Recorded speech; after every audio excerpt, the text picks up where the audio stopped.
Достлар, уважаемые мной артисты, мои коллеги, я очень счастлива видеть вас в онлайн-режиме. Дорогие друзья, онлайн-зрители, всем привет! Я хочу познакомить вас с прекрасной такой семьей, музыкальной семьей. Это двойняшки, брат и сестра, крымские татары, и не только крымские татары. Многие знают эту фамилию Сарыхалил.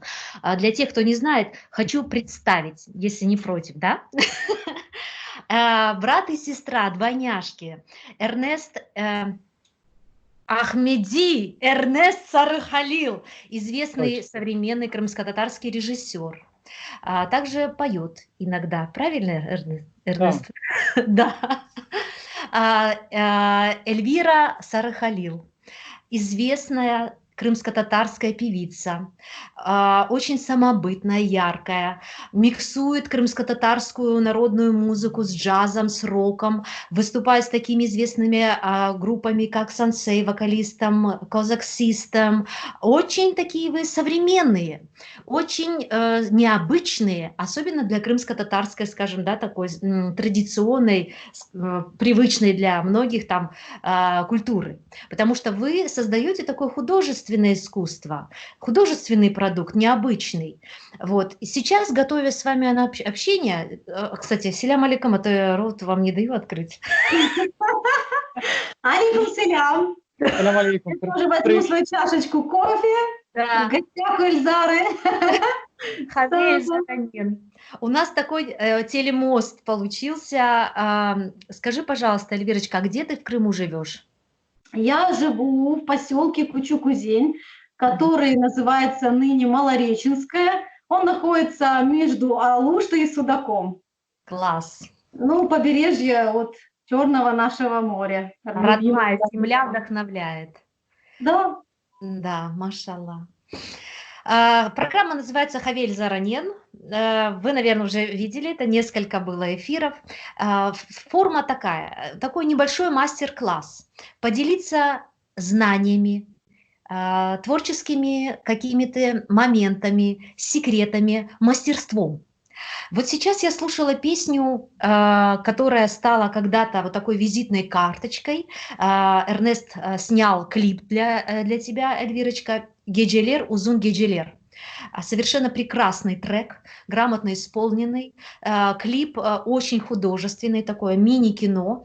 Это ваша была совместная такая первая работа, первый клип совместный, брат и сестра? Ну, пусть про клип Эрнест расскажет. Да. Про клип. Это был не первый опыт, я до этого что-то еще снимал, я вот только что это вспомнил, что я в Малореченском, что-то на берегу моря снимал что-то, это было такое, ну вот первые мои пробы какие-то с камерой, вот. Это, наверное, следующая или вторая, вот. И в этой работе не только я, там еще была Зера Ковбединова, которая была режиссером, вот. То есть это не только наш тандем, там еще был 30 человек, очень значимый для этого проекта. Вот. Ну и вообще мы часто что-то, мне кажется, пробуем снимать вместе. Нет, на сегодняшний день у вас огромный багаж, Эрнест. Я вот даже записала, чтобы это было совершенно правильно. У тебя уже за спиной документальный фильм, на минуточку, о герое крымско-татарского народа Мустафе Джемилева. То есть ты так замахнулся, машалла. Фильм, который принес первую премию на кинофестивале «Кинокимерия», первое место. Картина победила в номинации «Лучший некоммерческий фильм». Сейчас мне тоже посчастливилось сняться в твоем фильме «Хегельбан». Мы вернемся к этому позже. И еще ряд, да, других проектов. То есть уже, конечно, на сегодняшний день, там, с 2013 года в Баягаиш и ты, и Эльвирочка. Эльвирочка, а можно попросить куплетик песни «Геджелер, Узун Геджелер» спеть? Или Да. другую? Можно любую другую, народную, крымско-татарскую. Можно такую, например, которая очень гармонична вот в этой природе, в которой я Да. сейчас живу, нахожусь. Вот, например, Gezeyim yalı yalı, kapıları boyalı,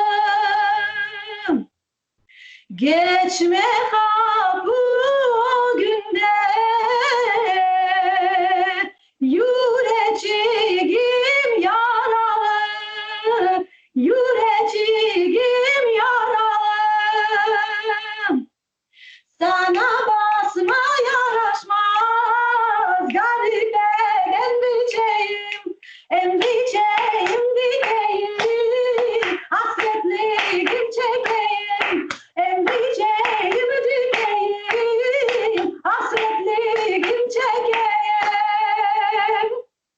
Машалла, Сау.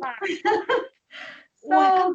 Ой, как это вкусно, когда это пропитано в крови. Как в одном из твоих интервью прочла, что несешь код, национальный код, собираешь крымско-татарские песни, очень аккуратно относишься к каждой нотке выпиваемой. Вот что бы ты, как мастер-класс, да, для начинающих, может быть, вокалистов посоветовала? Какой должна быть крымско-татарская песня? Что необходимо для того, чтобы было правильно, так как надо? Вообще, я, конечно, всегда чувствую себя начинающей, когда берусь за какое-то сложное произведение, потому что встречаются какие-то новые приемы технические, вокальные, да. Но есть, конечно, то, что уже наработано, то, что я могу автоматом, это уже вижу, как здесь, да, как определенный такой скелет, каркас, на который уже нанизывается там вся эта мелодия. Вот. И хочу вот сказать, что да, нужно видеть изначально этот план, этот каркас, на который нанизываются уже все вот эти вот бусины, я не знаю, ткань, как так красиво визуально сказать, чтобы даже детям было понятно, потому что у детей тоже есть большой интерес петь народную музыку. И нужно сначала увидеть вот это основание песни, а затем уже выстраивать и уже, ну, вплоть до художественного образа. Но это делается не совсем в первую очередь, да, там в конце сначала работа там над техникой идет, над длинными нотами, наоборот, над мелкими нотами, которые нужно правильно так технически расстанавливать вокально. А вокал — это организм. И когда ты звучишь, Эльзара, ты знаешь сама, и когда ты звучишь, когда вчера ты звучал высоко, а сегодня ты как-то пониже, и тональность даже иногда приходится менять. Потом бывает настроение более воздушное, а бывает, наоборот, более такое драматичное. И каждый раз это меняешься ты, меняется голос. И поэтому так выучить один раз песню и думать о том, что всегда она будет получаться одинаково, и прибегать к одним и тем же приемам не получится. То есть сегодня эти приемы ты применил, получилось, завтра нужно искать себя новую для того, чтобы быть в теме вот сегодняшнего своего, как бы сказать, резонанса своего организма, да, вот он резонирует в определенных тонах, значит, ты должен найти этот резонанс, то есть ты должен подобрать эту краску, ты должен прочувствовать это, то есть очень можно много об этом сказать. А что касается техники, ну это, наверное, не за один день, это годы оттачивания, это, ну, во-первых, и когда ты растешь, ты требуешь от себя большего и интереснее хочется сделать, и поэтому все меняется и меняется, поэтому вот нужно очень многогранно смотреть на песню. И одна песня, может быть, на самом деле это целые истории. В этой песне может быть история. Вот. А как ты относишься к тому, что сейчас в соцсетях есть возможность у молодежи, и очень многие выкладывают свои там какие-то там выступления дома или на сцене.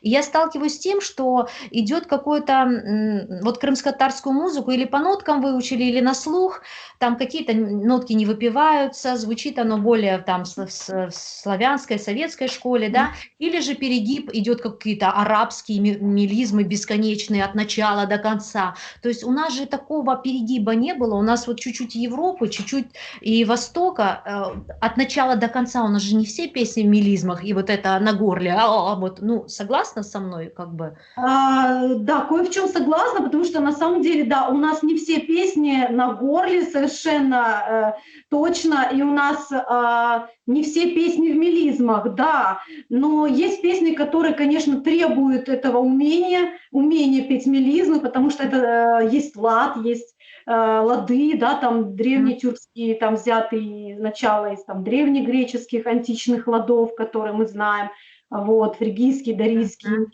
миксовидийский и так далее, и потом они менялись, потому что менялись они, ну, в музыке разных стран по-своему, вот, и есть хиджаз, и есть, все это есть, поэтому это везде не может быть, у каждой песни вот этот самый код, он и есть заложен вот в этом изначальном его тоне и владе, и поэтому нужно вот это тоже учитывать, когда хочется взять и выложить какую-то песню, просто ее напеть, спеть, то если она просто новенькая, хочется какую-то вот просто изюминку дать в интернет, то вполне можно, имеет право каждый человек. Совершенно верно. Это Да, не значит, что нет. Просто на что да, стоит обратить внимание, чтобы да, все-таки... если человек хочет, например, более это делать так профессионально и вообще относиться к музыке, изучать крымско-татарскую музыку и вокал профессионально, то вот здесь надо да, понимать, что не все на горле, не все надрыв, не все лирично, потому что у нас есть такие вот суто, я на українську мову вже перехожу, суто ліричні виконавці, які люблять постійно цю лірку видавати як мед, як сахар, як не знаю що. І ось я звикла. Да, Я уже говоришь, я не вот. могу научиться столько лет. Скажи, Да нет, пожалуйста, а кто разрешил петь Ахмеди Эрнесту Сарыхалилу? мне кажется, он сам себе разрешил петь. Мне кажется, на это разрешение вообще не нужно. Главное самому себе позволить это. Если честно, вот по-дружески, когда я в первый раз давным-давно услышала тебя как-то на сцене, я сидела в гримерной, и я говорю, кто это? Кто его выпустил на сцену? Клянусь, у тебя было в тот день, видимо, неудачное как-то состояние голоса и внутри. А я скажу одну историю с этим Можно я связано. сейчас закончу? Да. И это было один раз, думаю, какой... И потом, когда я услышала твои треки, заглянула в интернет, увидела на других концертах, ты классно поешь, у тебя совершенно интересный стиль, ни на кого не похожий. Я подумала, да, нельзя делать такой вывод с одного раза, потому что бывают иногда удачные дни, бывают нет. Да, извини, я перебила Да, у тебя. меня была одна история, я вот с Эльвирой как-то там, мы записывали передачи, я играл, и мы пели фламенко на турецком языке. Вот, и после этой передачи мне так стало дурно, мне казалось, так это было плохо, вот, просто все, я думал, все, больше я заканчиваю с этим. И я где-то ехал в маршрутке, которая ехала в Симферополе, была к мечеть куда-то там, и встретился мне Рустем Бари, вот, ну, известный нами музыкант, да, вот, и он подошел ко мне, он сказал, слушай, вы так прикольно сделали эту песню, мне так хочется еще слышать, ну, типа, давайте, делайте еще и продолжайте. И я так задумался, блин, неужели я так, ну, типа, отнесся к этому, да, я так, ну, вообще, ну, критически, а он просто перевернул, для меня это, ну, как бы музыкант имеет значение для меня. Да, это не просто снаружи, да, это имя, и когда он это сказал, такой думаю, да, это, типа, класс, надо, типа, не надо себя загонять в эти настроения, да, надо пробовать все, вот так вот. Совершенно верно. И у тебя, если есть сейчас возможность петь буквально куплетик песни из кинофильма «Кегельбан», вот ты там поешь очень круто. Я понимаю, что это экспромт, поэтому, ну, как бы, если скажешь нет... Не, мне кажется, это у нас гитара, это какой-то драйв нужен. Да? Ну, хорошо. Да. Договорились, хорошо. Эрнест, скажи, какими качествами должен обладать режиссер? Вот что ты посоветуешь молодым ребятам, которые девушкам хотят стать, мечтают стать режиссерами? Вот секрет. Мне кажется, как и у режиссеров, так и у любых исполнителей есть всегда свое что-то, свое нутро какое-то. И нету определенного рецепта там быть режиссером или быть там, допустим, художником или кем угодно. Кто-то интроверт, кто-то экстраверт, кто-то ищет какой-то свой путь. И эти все пути, ну, вроде все режиссеры, но они все разные, и каждый по-своему проявляется. Вот. И, ну, просто если для меня лично, это, ну, в тех работах, которые я уже делал, где я попробовал передать то, что я чувствую, да. То есть в этих работах для меня важно было себя слышать, лично себя, что я чувствую по отношению к миру. Потому что, ну, мы живем внутри тела, внутри себя и живем еще внутри мира. То есть это две такие штуки, и между нами, между миром, да, между внутренним и внешним какой-то должен быть мостик какой-то. Вот. И этот мост – это наш язык, наш стиль, наш жанр, я не знаю, все что угодно. Вот этот мост между внутренним миром и внешним. И, ну, вот я пробовал этот мост, этот язык, ну... Ты рассказывай, я буду показывать фотографии, хорошо, параллельно? Да, окей. Продумывать, придумывать через, ну, вот то, что я именно чувствую, лично, да, пусть это будет не совсем правильно, пусть это будет, может быть, не по каким-то канонам известным, да, это можно ошибиться, где-то осечься, но это возможность, ну вот, именно передать то, что внутри себя. И перед тем, перед тем, как я буду делать забег там на такой марафон, да, то есть, ну, в полный метр идти, да, то есть нужно, я думаю, что нужно прокачаться, прокачать мышцы свои, попробовать все, что ты можешь, и ошибиться везде, где можно. Вот. А дальше уже надо идти как-то более крепче. Вот. Я не знаю, я, наверное, не ответил на вопрос, потому что я ушел вообще в другую сторону. Все Вот. правильно ты сказал, все, я тебя слушала. Я хотела показать кадры из кинофильмов, рабочие процессы, но, к сожалению, в этой программе мне не удалось это сделать. Я вот не мастер скайпа, вот, как бы изучила все, но вот в зуме умею. Поэтому я, если можно, дополню словесно. Да? Очень комфортно с тобой работать. В каком плане? Ты на тонком уровне чувствуешь, скажем, и цвет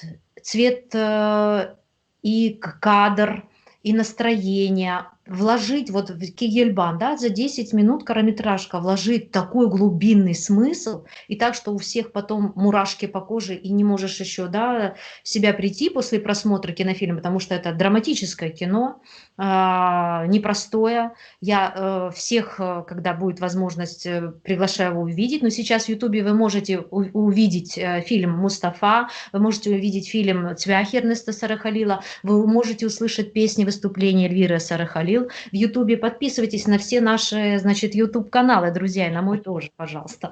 Да, хочу сделать вот тебе такой комплимент, что ты очень творческий человек. И умеешь доносить. С тобой очень комфортно работать. Я в разных фильмах снималась с разными режиссерами.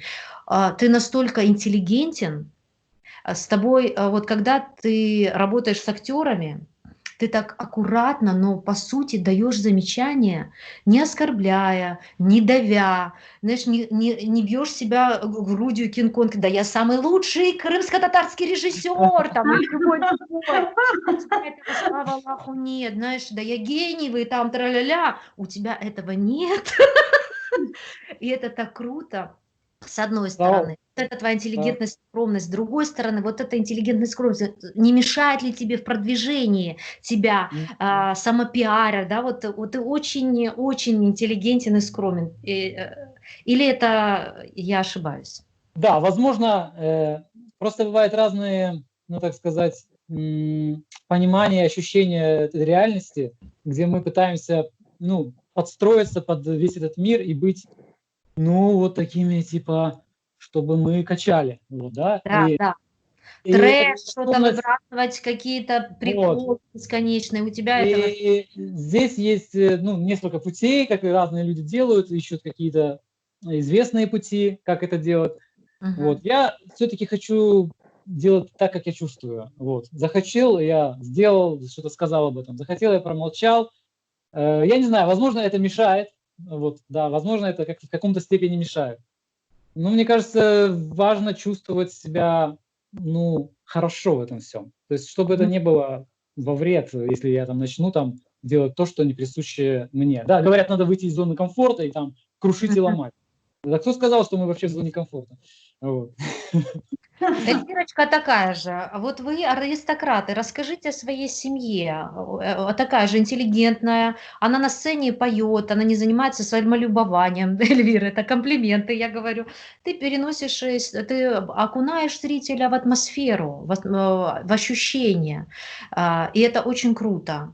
Вот расскажите о семье. Кто вложил в вас вот эту интеллигенцию? Ваши родители? Откуда вы? Зара, ну, я думаю, тут я, конечно, благодарна своим предкам и благодаря тому, что они сохранили свои гены, сохранили свою культуру, конечно, это где-то сказывается, наверное, в каждом из нас, и у каждого из нас есть кто-то очень благородный в истории там семьи и рода, и если это что-то одно, даже благородное, будет доминировать над какими-то другими качествами, менее хорошими, даже это нас может привести к хорошему, ну я не скажу финалу, нет, у нас финала нет, у нас только движение вперед, к хорошему результату, наверное, то, что мы ищем все, просто мы не можем сейчас это так сказать,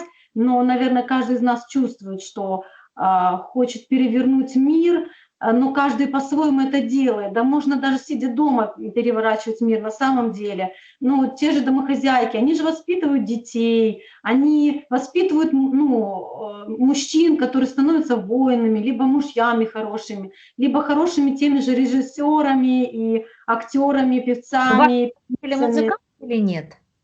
У нас музыкальная семья, но на музыку так, чтобы профессионально не учились. Родители, у мамы педагогическое образование, а отец закончил строительную технику в Узбекистане еще, хотя он прекрасно рисовал, и ему там светило будущее в архитектурном и в рисовании, но как-то такая жизнь была, что как вот удалось его родителям, отца, дать образование, направить так, но талант был очень к искусству.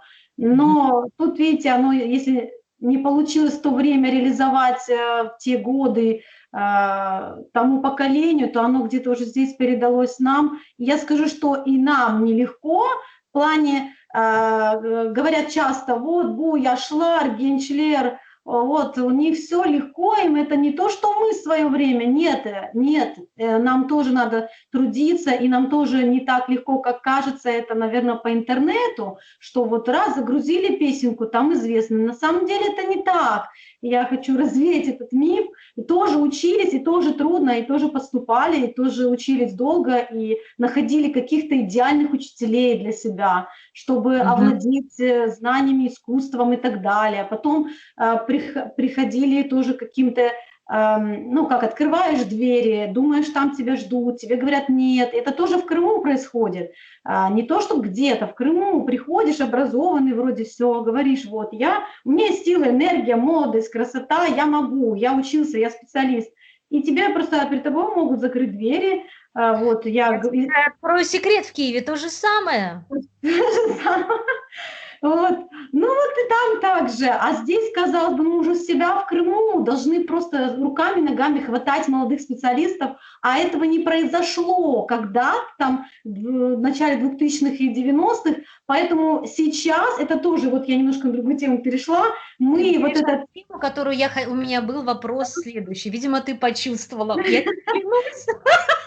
Да, говорили о генах, да, мы перейдем на эту тему, наверное, попозже. Вот о генах родители у нас музыкальные, у нас очень любят музыку, избирательно, мы любим смотреть прям концерт.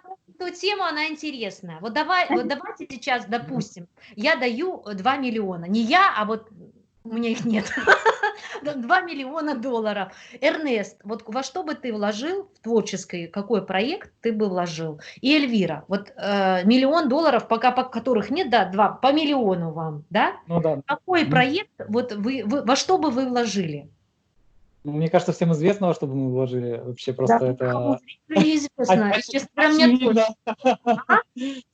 В авторский проект или в чей-то проект? Просто здесь как кто выступать? Если выступаешь как себя, вот видишь, ты пошел разговор на деньги, ты теряешься, потому что ты настолько деньги, ты, по-моему, это 2 разные истории. Нет, просто я имею в виду, что я как человек, который вкладываю во что-то, в чужое дело, не в свое, где я выступаю как... А почему ты не хочешь в свое вложить?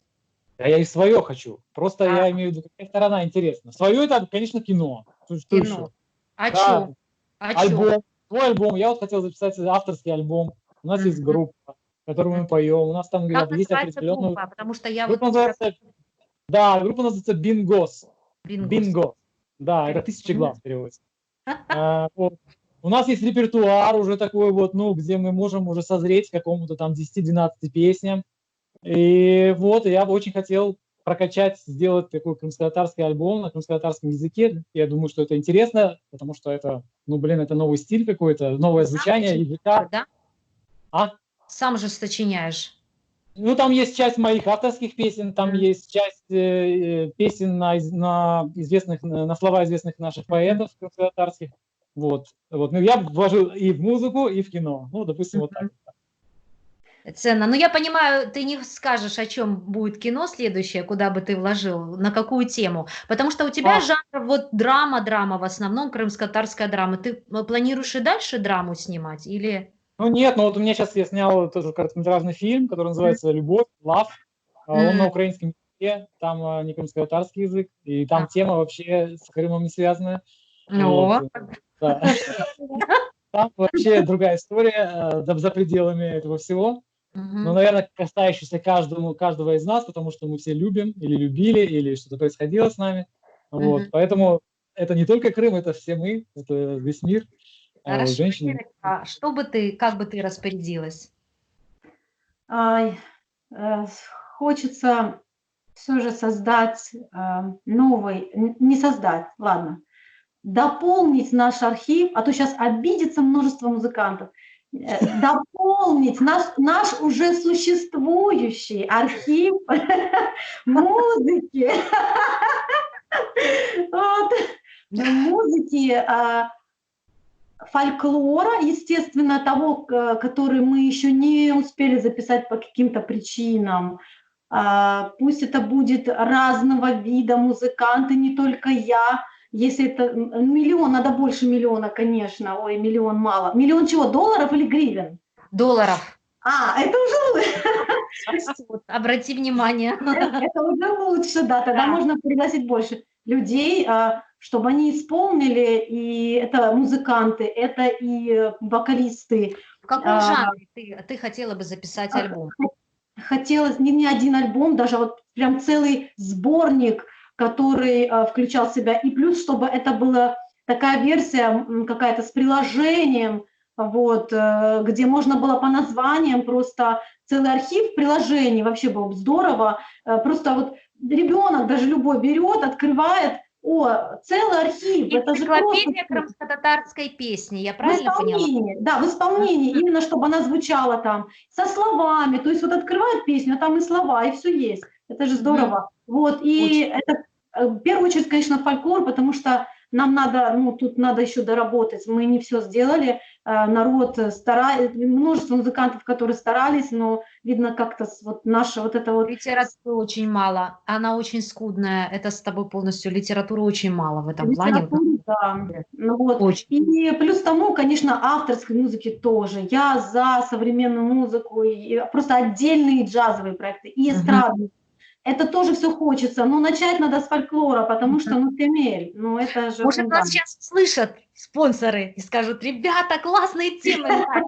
Вот это я к этому и говорю, понимаете? Но Потому что, услышьте нас, на мой взгляд, спонсоры. как на мой взгляд, недофинансируется, я бы сказала, вообще не финансируется Вообще, мне крымско-татарская кажется, что вообще нет. Не. И вроде вот я на своем примере вот вижу, что вы, собственно, soul like me, да, такие же, как я, хожу на собственном энтузиазме туда как-то с этими песнями, с какими-то идеями, а вот нет целевой какой-то программы, где бы, вот, как ты правильно говоришь, задействовали талантливую с опытом молодежь и реализовывать эти проекты. Потому что, ну, митинги – это хорошо, какие-то собрания – это хорошо, там какие-то выставки бесконечные. Это одно другое не отменяет. Но как-то хотелось бы обратить внимание, да, на власти Украины, наш меджлист, я не знаю, кого еще просить, бизнесменов, меценатов, в конце концов, да, во всем мире, которые могут помочь. Это не так, в принципе, много. Зато вклад в историю и э, следующим поколениям будет колоссальный, как на мой взгляд. Да и нам тоже, и нам. Да, Я тоже хочу наслаждаться да, нашей музыкой в качестве, как да. хочется. А то открываешь интернет, там одно, там другое, бардак такой. Ну, хочется, чтобы это... Нет, оно уже есть и в интернете, и слава богу, но Конечно, хочется, чтобы это все было вот, ну, калите, по-европейски. и Как-то все калите, очень... Да, да, да, в как говорят, порядке. и калите, да? Вот, ну, Алаберсон. Еще один вопрос. Когда ты стал Ахмед Эрнест Сарыхалил? Ахмеди, когда это добавление появилось в твоей жизни? Это когда я переехал в Киев. Я когда Ага, переехал в Киев, я подумал, ну, вот новая интересная жизнь. ага, И во всем, не только там в разном краеведе новом, но и в мгм, ощущении определенном. мгм. И я вот стал Ахмедом, а потом я понял, что да, и просто так не выкинешь Эрнеста. Вот. Конечно, потому что все тебя А? ассоциируют с Эрнест Саракалино. И тут раз Нет, Ахмедия, Кен, и продолжение еще нет, на я не об этом, я не об этом. Я просто так не... То есть я о том, что то, что дано тебе, да, когда ты родился, это имя, это все, весь багаж, его так просто не оставишь, он есть. Но нужно еще соединить с чем-то новым, да, вот этот мостик с новым, мостик в будущее какой-то. Вот это вот тире между Ахмеди и Эрнест. А это правда, что ты хаджи, что ты ездил в Мекку? Да, я ездил в Мекку, я Машаллах. хаджи. Хаджи, Поскольку Ахмеди, просто Рамадан, я хочу да, всем мусульманам пожелать легко с молитвой, с духом, как говорится, собраться и пройти этот путь. Присоединяюсь к пожеланиям, я Да. тоже всем нам желаю этого. Машалла, то есть ты хаджи. А вот скажи, пожалуйста, а после да. Мекки мне просто говорили, что вот если поехать, потом нельзя петь. Ну, я, А, во-первых, до Мекки не пил вообще, да. Петь, То есть- не петь.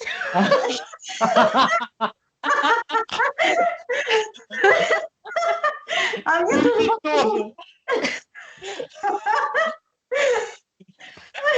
Это правда или нет? Ты слышал такое? Потому что мне сказали, вот Нет, поедешь, потом нельзя петь. Ага. ну, это так, петь, ну, как бы азан это тоже определенного вида пения, мне кажется, да, это голос, да, это, Ну вот. да. Ну, там, мне кажется, есть интерпретация, где петь, с кем петь и что петь. Да. Хорошо.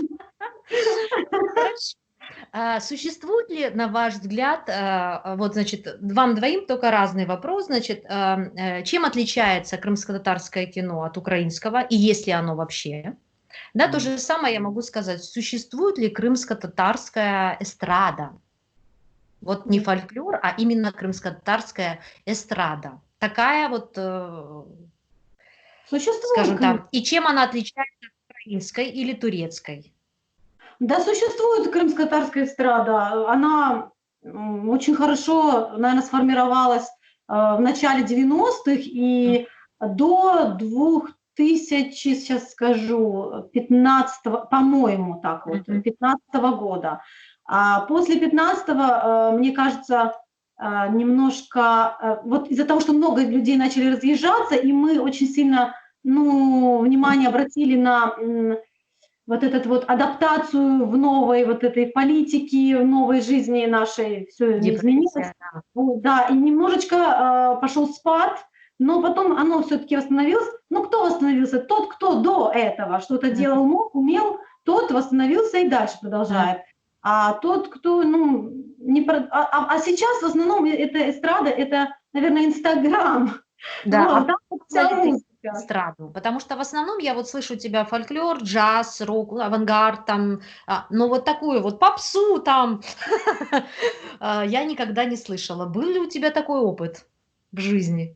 Вообще, Попсу? ну да, я могу петь эстраду, я нормально и Нет, очень что даже ты можешь, я знаю. Ну, то есть ты закончила Харьковскую консерваторию, да? да. Поэтому понятно, что ты можешь и то, и то, и то. Но не тянет просто, да? Ты пробовала, но не тянет. Ну, у меня есть песни, Нет, которые вот, Такая чуть-чуть более музыка, которая там можно там больше заработать где-то там, я не знаю, да, вот как по, ну, есть песни, которые более, например, фольк и немножко эстрада, но не в чистом виде. Например, вот новая песня, она в стиле, наверное, эстрада, соул, это Хрым на слова Лии Кинжалиевой, которая, она еще не крутится. возможно? Hırım dinleyim şah yapraklarının türkülerini. Yarın gelse pencerene pencerene yar kursa. İset Hırım'ın dülberliğini kuşlar yıllar az barından uçsa. İset Hırım'ın dülberliğini kuşlar yıllar az barından uçsa. Ну и так далее. Есть. Да, это эстрада. Вкусная, качественная, вкусная, такая фирмовая. Машалла. И слова какие прекрасные. слова, да, Да. музыка, я написала музыку на слова Али Кинжали, вот получилась Мгм. такая вот приятная песня. Ну, Мгм. еще я пела турецкую, как-то мы Мгм. записывали. Это был просто кавер, но это было очень давно.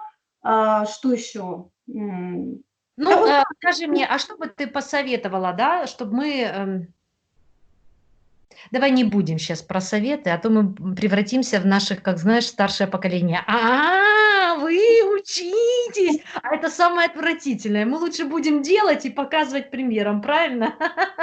ну, наверно, Эрнест, да. а что скажешь про А, кино крымско-татарское? Есть ли оно? да, вот мы Чем оно отличается от были у украинского? нас были у нас беседы на эту тему, на тему кино. Есть ли у нас вообще крымско-татарское кино и, ну, как бы, можем ли вообще называть мы его Мгм. крымско-татарским, или это есть какое-то кино, которое, ну, вот территориально украинское кино, да, то есть вот все-таки в этом контексте звучит. Вот. Ну, наверное, у нас еще не так много продукта, не так много фильмов, да, где мы можем спокойно сесть и разглядеть вот эти все полутона, оттенки нашего крымско-татарского кино, снятыми нашими режиссерами, да, и, может быть, сыгранными на крымско-татарском языке, вот, да, вот все в целом.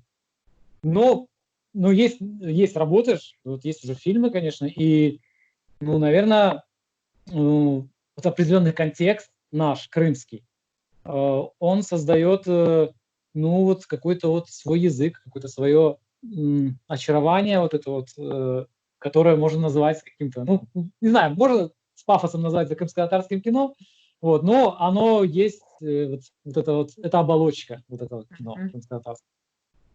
Ты знаешь, когда мы учились в театральном институте в Киеве, у нас был крымско-татарский курс, 12 человек. И режиссера, педагоги, два профессора, Судин и Дубинин, они нам сказали, вы совсем другие. Ну, когда мы у них учились, по темпераменту.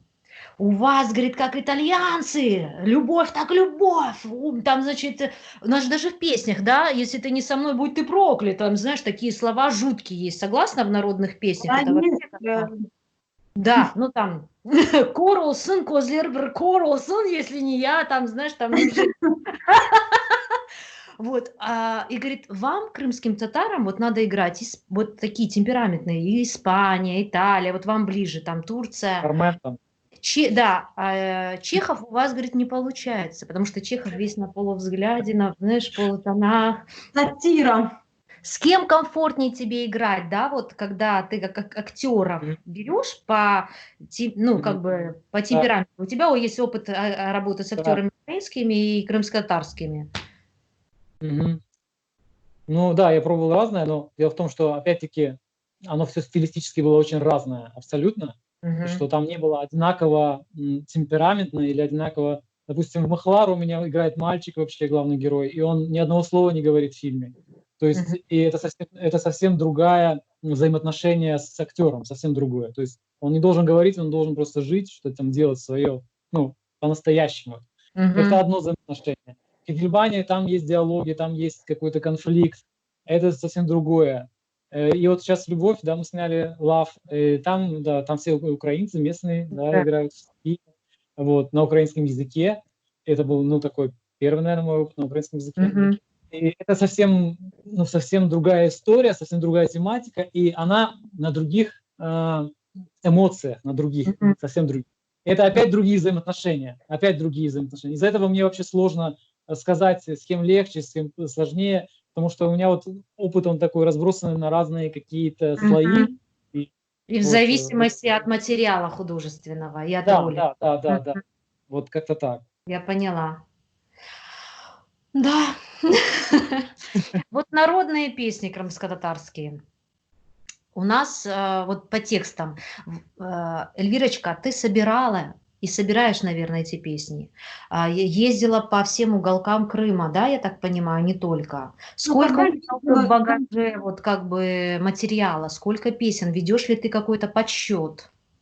нет, не веду подсчет, вообще не знаю. Есть такое, даже вот что-то записать успела, а что-то в памяти осталось. И Мгм, бывало так, что у меня просто вот архив, там компьютер, мгм, например, там что-то испортилось, и я не знаю, например, как эти песни оттуда вытащить, да. И вот, слава мгм, богу, мне помогает память. когда я помню прям настолько хорошо все эти песни, что мне не нужно заглядывать вообще в их исполнение. Приходилось несколько раз приходить и спрашивать одну песню. Например, вот бывают люди, которые стесняются там камеры, диктофона, и вот ставишь же, ну вот, мен были бертюрку еще тем, яшылыхта дейлер, şimdi bir beytin söyleyeceğim, потом ikinci beytin унутум, сидят, вспоминают. Хорошо, в следующий раз прихожу. Прихожу, они говорят, вот вспомню, я позову. Потом экинджи бейтен ахлыма герди, все, вспомнил, давайте, записываем второй куплет. И вот бывало так, что третий вспоминали. А бывало, что просто я там что-то не смогла запомнить или записать. То есть приходилось несколько раз к одним и тем же людям приходить. И вот знаешь, что интересно, они каждый раз по-разному пели эту музыку. Маша. Вот, одну и ту же песню. Вот я говорю, вы же в тот раз так пели. Ну, вы же вот это тянули, а здесь вниз и слова. Они говорят, бимим, ну что гуляют. И все. И вот приходилось несколько вариантов. Класс. Вот, это очень интересно, потому что вот когда говорят, вот мы переходим немножко к другой теме, сейчас прикоснусь к этой теме, вариативность крымско-татарской музыки и песни, когда говорят, что так правильно, так неправильно, вот, правильно по-разному, потому что у одной песни может быть много вариантов, и как раз вот тот момент, когда я одну песню в нескольких вариантах слышала от одного человека, или одну песню слышала в одном селе, ну, я больше так тувах изучала, потому что уже корни мои, и как-то я тут рядом живу, мне удобно. Как называется? Вот Тувах, село Тувах. Ух ты. Тувах, это Рыбачье. вот тут Рыбачье? Рыбачье, да. Вот, и там бывает вот 3 человека, и каждый эту же одну самую песню поют по-разному. Вот это мне интересно, вариативность. И, ну, собирала, не знаю, не веду подсчет, но кое-что успела записать, кое-что помню, сама записала себя. То есть вот так вот. Маша. Да. Ну, больше я лыбой, Эльзара, ну вот как-то в степь, что не живут степняки в степи. Мы же, вот ялыбойцы в Ялыбой живут, тянутся много, а вот степняки, вот сейчас приеду в Керчь, например, или в Джанкой, вот там даже ялыбойских хитатов, например, иногда больше, чем тех же степняков, которые по крови, вот они там должны жить. Но эти поселки южные сохранились многие, даже домики сохранились многие, а там ничего не осталось, просто вот с лица земли стерлось и все. Поэтому, видимо, это тоже связано как-то. И вот эти степные песни, мне, например, ну, труднее собрать, их мало, и мало их носителей, и они где-то есть так чуть-чуть. Они все, а вот Ногайлар, если брать, да, они все за границей. Ну вот, да. И там, когда приезжаешь, они, бабушки собираются, марамушки, все начинают петь обалденные ногайские песни. Я их нигде не слышала, но явно вот старинные. Тоже должна быть какая-то экспедиция по изучению этих песен специально вот к этим бабушкам. Потому что у них молодежь уже тоже там, ну, уже не так активно, к сожалению, как старшее поколение. Так они уходят из жизни, уже их все меньше и меньше. К сожалению, да. Да. Эрнест, еще один такой вопрос. Почему Мустафа Ага? Почему фильм не обо мне вот был документальный? Как ты осмелился вот туда?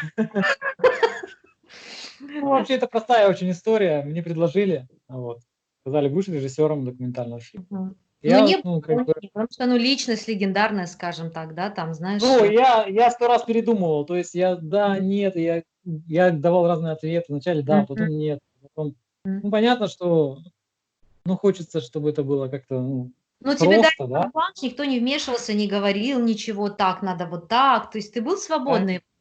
Я был свободный, да, абсолютно свободный, вот никто там не вмешивался, и, в принципе, я просто понимал, что я делаю. Хорошо, никто не вмешивался, да. Чехословаков там, знаешь.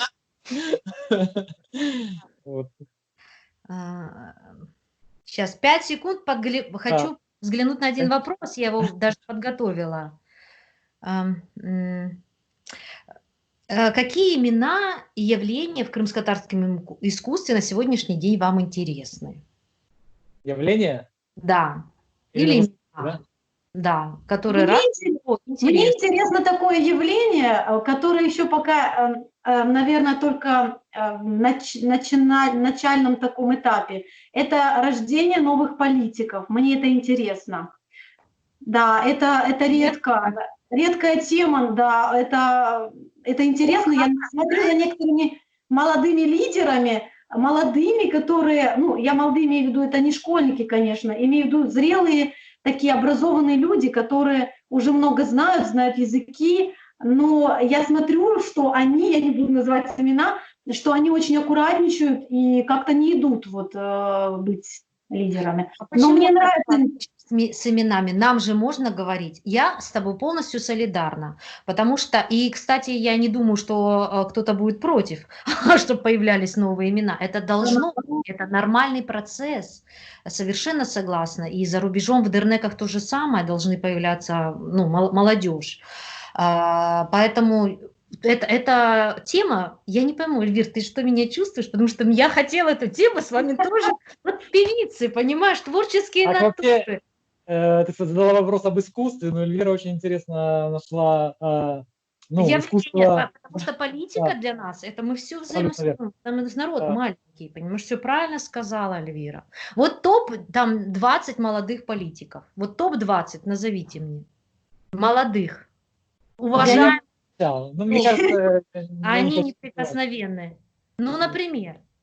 Ну, нет, я лучше. Просто А я это тоже не случилось, скажу. что Я я назвал бы кого первого или кого третьего, и это начался бы рейтинг какой-то там, да, ну, Нет, это не рейтинг. Я говорю, топ-20 это в принципе, кто эти люди, фамилии, кто они, где они. я скажу так наши, вот, например, есть люди, которые, они еще как бы не политики, а Да, потенциально видно, что они могут быть за собой народ повести. Но ну, это та тема, о которой нужно уже говорить прямо вот сегодня, начинать говорить, потому да, что должна создаваться какая-то платформа. Я думаю, что она создается, просто это да ничего оно. не создается, поэтому нам, интеллигенции, надо об этом говорить на самом деле. А может и Ну, может создается, быть, мы я не не знаю, знаем. я не вижу. Новый потенциал, но он есть, и есть люди. Просто, ну, почему-то очень все это аккуратно. Почему, я не знаю. Это нам так нужно вот этой силы добавить, нам так нужно какого-то такого интеллектуального напора и амбиций, и да, у нас и есть эти люди, вот в чем дело. Я не Да. понимаю, чего не хватает. Это нам нужно всем, и людям искусства, и домохозяйкам, я не знаю, и политикам, этим бизнесменам. Да всем нам нужно это, потому что у нас-то цель какая-то одна есть еще народная. Мы Вот. с тобой сочетаемся, Эльвирочка, полностью. С каждым твоим словом я просто солидарна. А вот Хаджи а, Ахмеди Эрнест Сарахалил мудро молчит. не, мне просто много мыслей насчет политики, Эльвира все хорошо озвучила, и я что-то ищу другое, но мне нужно время, чтобы я так взял и вот э, Ну нашел. да. А Значит, очевидные вещи не следующая хочется наша говорить. программа, я вас всех соберу, и еще других людей, и поговорим на эту отдельную тему, создадим, правда. Вот с нашей стороны творческой, да, мы же тоже болеем за то, что будет дальше. У нас никакого интереса нет. Мы не в политике, у нас никакого. Мы абсолютно со стороны люди. Поэтому Ну, и трезвым... я хотел что добавить, еще очень важное искусство, это нужно быть друг другу. Вот это, просто я последнее время заметил, что, ну, мы много говорим, что мы должны быть кому-то нужны. Да, это окей, да, это так. Но друг другу это тоже важно. Я Да, да, пошел да. купил у кого-то картошку, а кто-то, кто продает тоннами картошку, вложил дело в искусство, деньги в искусство, там 5 копеек или в чей-то канал, YouTube-канал или какое-то радио наше национальное. То есть это, ну, как взаимно. Если у кого-то гектарами там теплицы, значит, если мы у него покупаем редиску, ну, мне кажется, хорошо, если этот человек вкладывает в что-то народное, где нету монетизации. То есть это нормально, мне кажется. Да. И вот эта взаимность, вот это, мне кажется, это очень важное искусство. Взаимообмен, да. Я вот Ну, тоже так. я здесь сугубо, конечно, материальные вещи привел. Мне кажется, многие там не поймут этого, типа, что я там. Ну, вот это условно, да, что нужно быть друг Правильно. друга. Люди бесплатно выпускают песни, бесплатно, и дарят их людям, в народу. Бесплатно записывают на свои деньги, что снимают кино, бесплатно, не знаю, все что угодно делают. И просто дарят людям. Люди, питайтесь, это ваша вот, культура, вы смотрите. Я так делаю всю жизнь. А где, как тебе сказать, а где, надо, значит, отдельный бизнес, или чтобы кто-то датировал? Во всем мире государство датирует, знаешь, или инвесторы, или меценаты какие-то культуру датируют. Датация, это понятно. Я еще говорю о другом, о том, чтобы просто люди брали и все, и смотрели, и слушали. Творчество, пожалуйста, приводи в пример. Мы и так бедные, как не знаю кто. В холодильнике мышка повесилась уже. Артисты, творческие люди. Скажи, пожалуйста, у меня вот такой финальный вопрос. Назовите 5 слов, с которыми у вас ассоциируется. Эльвирочка, ты с нами? Раз-раз. Она зависла. Нет, я с вами. С вами, да, потому что портрет твой завис. Да, нет. И в таком печальном образе, причем. Давай, приди к нам назад как-то, да, что-то делай. Мы уже заканчиваем. Назовите 5 слов, с которыми у вас ассоциируется Крым. Вот быстро, финально, вот Эрнест первый. Да, первое, что мне пришло в голову, это топрах. Вот, просто топрах, вот такой вот топрах, настоящий. Это люди, вот такие люди живые, вот с улыбками, добросовестные. Это, конечно, семья, и это родина, да, просто родина. 4. Это любовь. Любовь. Есть. Эльвирочка, у нас твой портрет завис, но мы тебя слышим. Скажи 5, пожалуйста. 5 слов, с которым ассоциируется Крым, да? Крым, да. Так. Воздух. Вода.